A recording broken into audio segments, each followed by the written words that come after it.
Mason County Sheriff Casey Salisbury in studio with me this morning. Good morning, sir. Good morning. First things first, the 9/11, 16 years already. I know. I can't even imagine and believe it's been that long since the events that happened. And do you remember where you were? I remember exactly where I was, because that day we were going to the range at Thurston County, and that came out over the radio, and the people at the range hadn't heard it yet.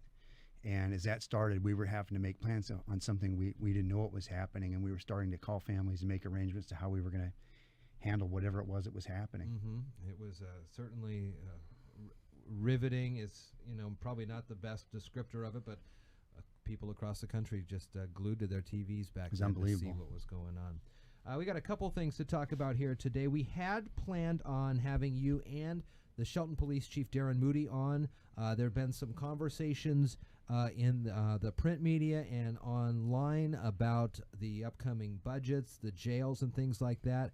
Obviously, Chief Moody is not here, but we do just want to say that we were going to talk about that, but Darren had a prior engagement that we had to reschedule. Yes. We do plan on having you both on to talk about this. Yes, we will. And I just want to rest assured that Chief Moody and I are on the same page, all the different things that have gone out there. Okay. Well, we'll get to that, and we'll get you guys on together here before too long. School started last week for a lot of school districts, more starting this week. Emphasis always is to drive slowly, especially during school zones, but you're seeing some upticks in heavy traffic and a lot of people speeding outside of school zones too. Yeah, Jeff, as you know, as we move on in the conversation, we are extremely busy right now with things in the sheriff's office. And I'm just going to call it out. The people out on the North Shore, please slow down. Okay. I have numbers of concerns out there from people calling. We've got school starting, and I don't know exactly where all the stops are at, but I've got people very, very concerned out there about the speed coming all the way in on the North Shore. With the traffic starting from the school year and kids out. The other areas out of Lake Limerick. I've had a number of calls. There's a certain vehicle that we're going to be looking at that's been called in by a number of different residents out there, the same vehicle. And we just ask you, please, get up earlier, do something. But as it gets darker out, and we've got kids alongside the road, and right now we're really taxed. So I've notified the Washington State Patrol and our staff, and there are going to be some emphases in areas. I won't tell you when those are going to be, but it's extremely concerning when you have, and some of these areas, all the way up, even up on North Highway 3 before you get into Belfair, there's kids standing right on the edge of the state highway waiting for buses, and it's extremely concerning. So please just slow down.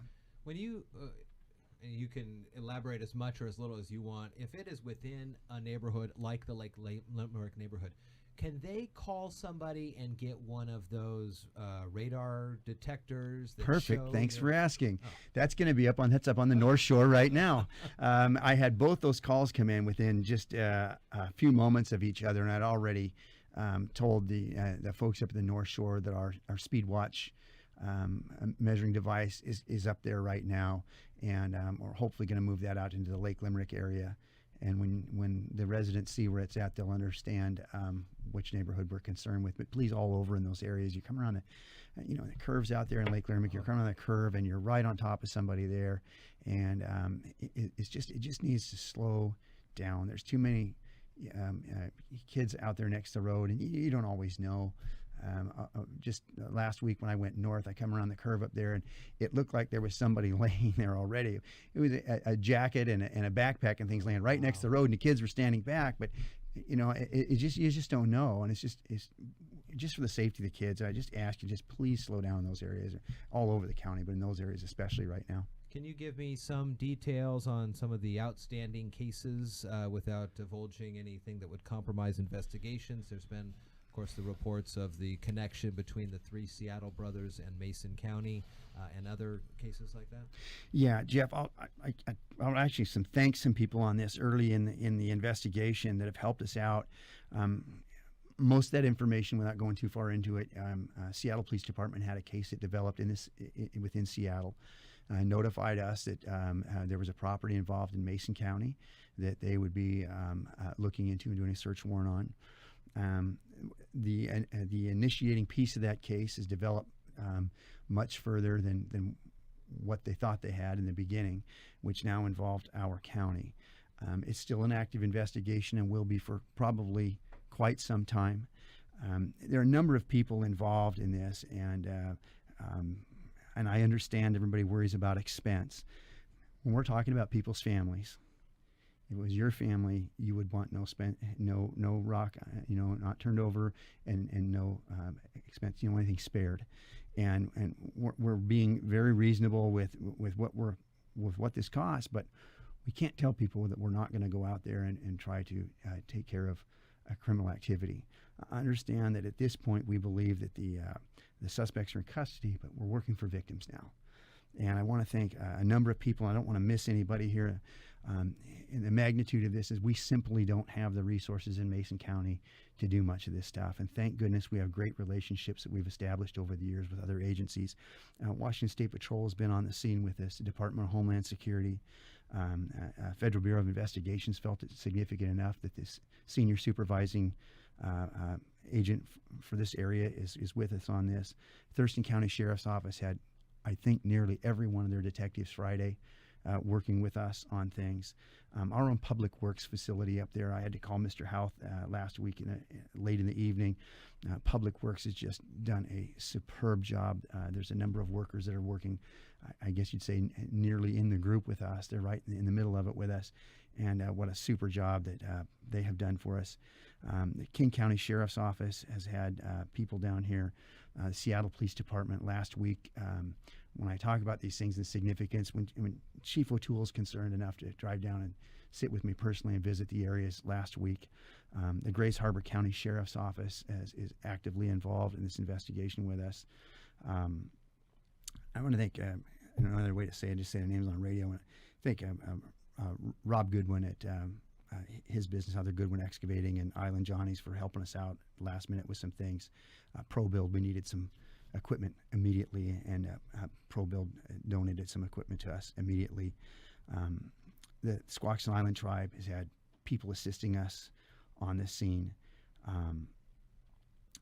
Interestingly enough, one of our school leaders, John Brisgornia from the Shelton School District, what a kind thing. Our funding's so low that John shows up offering refreshments and things to our workers from out of the area on the scene. Commissioner Kevin Schutte did the same thing. Kevin, cared enough to come out to the scene and view things and get an idea of what's going on without trying to get too far deep into the program. I mentioned Chief O'Toole's been down this week. Chief John Batiste has been on scene with me last week. Sheriff Rick Scott, Shelton Police Department, and I think I already mentioned Squaxin Island. I hope I didn't miss anybody there. I've got a list written down, but I want to thank those businesses and business owners and people in the community that have helped contribute to this, because it's a far-reaching case that may go a while. I know that there's a lot of collaboration and camaraderie within the state and the different agencies, but what would trigger the FBI to get involved into this? A lot of it for us is we simply, as you know, we had layoffs this year, and one of the areas that's really struggling for us is the number of office and support staff just to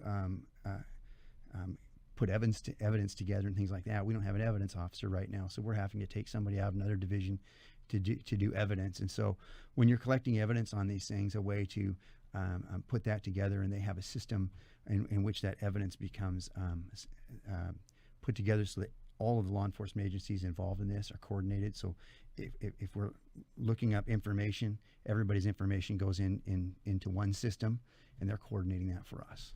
We heard also, of course, over the weekend, everybody was watching Hurricane Irma. Just the week before was another devastating hurricane, Hurricane Harvey, in the Texas area, and one of our own struggling with that, looking for some help there. Yeah, it's been an interesting week with that as well.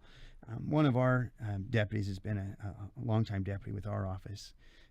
Is leaving to go to Texas. His mom's place was devastated down there, and he's gonna, it's tough. He's got to take the time off, and everything's gone, it sounds like, and he's going down to bring his mom back, and we're doing everything we can to help him and his family out in a time of need. Yesterday, a great friend of mine, I call him my seatmate at the FBI Academy, Chief Sam Ceballos from Pinehurst Police Department in Florida. I know that his residence is gone. And I was talking actually not talking, I was texting back and forth with Sam, just checking on him. And all his folks, including himself, were out working At the whole time his house was being destroyed, he was still out on the street working with his people. So I just, it's just something how something that far away can affect this close in both areas. But I'm sure that there's a lot of other people probably in our community too that have family members in one or both of those places.